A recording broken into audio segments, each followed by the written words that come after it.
Fight with facts, not opinions. You know, what is factual truth? The Bible. So fight with facts.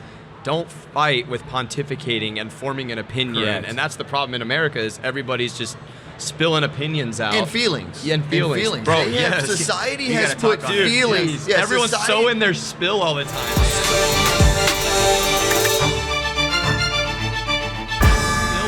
Man. Society has put feelings above everything. If you think it's a cultural thing, so think when start with Facebook. First it was likes and unlikes. Then it was smiley, laugh, heart, all these emotions. But what's emotion? Emotion is a made up thing that your body does. It's not a fact. So we're leading with emotions and not with facts and truth. And that is the problem with the culture world today. And when we can put that all aside and deal with what is and not let these things that have confused you over your time take hold of what you're doing, that's when doors will be open.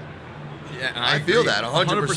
Yeah. This feelings thing in this world today, in this generation, it's like, you know, Anthony, you know what I'm saying on it, like, and I'm sure you've heard this word too, but I call it the snowflake mentality. Oh, for sure. Literally, like, I feel like we are dealing with a bunch of snowflakes. Like, let's just cradle everyone all the time, never call anything out. There's no such thing as tough love anymore. You can't have constructive criticism anymore. It's like we're just supposed to accept everything. And anytime I say an opinion or a stance on something, I'm the bad guy. I'm not dealing with that. You know what I mean? Yeah, and this is that cradle generation. I think that comes from not having strong fathers in the household and the lack of fathers in the household. You know, I really do, because and you can't blame the women, right? Because women were never designed to be that double role. So, but society has forced men out of the household, and these women don't know how but to give emotional love. Women are more emotion-led than men. But when we know who our father is and what truth is, that's where we can stand firm on that. Yes, even in relationships now, I mean, you mentioned women, it's like now I think women are getting tired of having to be the man in a relationship because they're dating somebody who never had a good, you know, military person. They weren't in the military. They didn't have a sports coach that kicked their butt. They didn't have a boss that held them accountable, or a father in the house that truly was showing them what it meant to stand up and be a man, how to treat your mom, you know, and a woman one day. And so now these men are having to legitimately be taught by like a woman now in a relationship. And it's like, it's sad because there are these relationships where women are literally having to say, why am I having to bring out male energy? You know, and it's terrible. You know? Yeah, you know, you mentioned being cradled, and you know, you already hit it. You went exactly where I was gonna go, and you know, there's nothing wrong with the nurturing spirit. You need that, but it can't be the dominant factor, especially when it comes to raising men. Hand-holding, basically, all the time. And hand-holding, yes. There has to be the identity part, which you just mentioned. But where does identity come from? It comes from the Father. Where does the accountability and the responsibility and purpose come from? It comes from the Father. So you've got this generational plague that's been happening of absentee fathers, because if you look at the statistics, facts, 40% of every child born in the U.S. is born to a fatherless home. Did you know that? 40%. In the black community, it's 72%. Wow. So we are looking at something, I'm talking to the fellas right now, where we have got to become involved in the lives of our children. I'm saying this as a father. I'm a father of 2 boys, and I'm a father of a preteen daughter. I am very involved.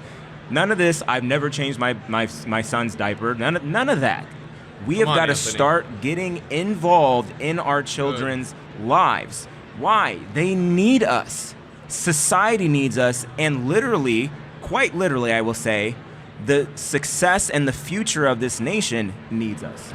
Amen. And that's what we have to do. You know, I'm blessed with where God has taken me with the brand, because I was one of those guys that was so involved in my career. I put money in sales, and you're chasing the money and all that. And I didn't spend the time with my 2 younger daughters when they were little, and they're 6 and 8 now. And in these last 2 years, I have been blessed to be able to be more involved in their life, and that bond and that love that they have shown me, that just strengthened me too. So, and that's not a weak thing. I think society needs to let go of that men, like you said, changing a diaper, helping out with your wife around the house, doing that. That's a true man. That's a true masculine man today that's willing to do what his family needs for him to provide and take care of them. And that's 100%. what society needs. And like you said, the black community, they were pushed out of the fatherless homes. I grew up in an impoverished environment. I grew up in a primarily black environment. I did, So I saw that. There was none of my friends had fathers around the house, and I witnessed this. And society would rather pay the women more money if the men were not in the house. If the men weren't in the house, the wives were getting more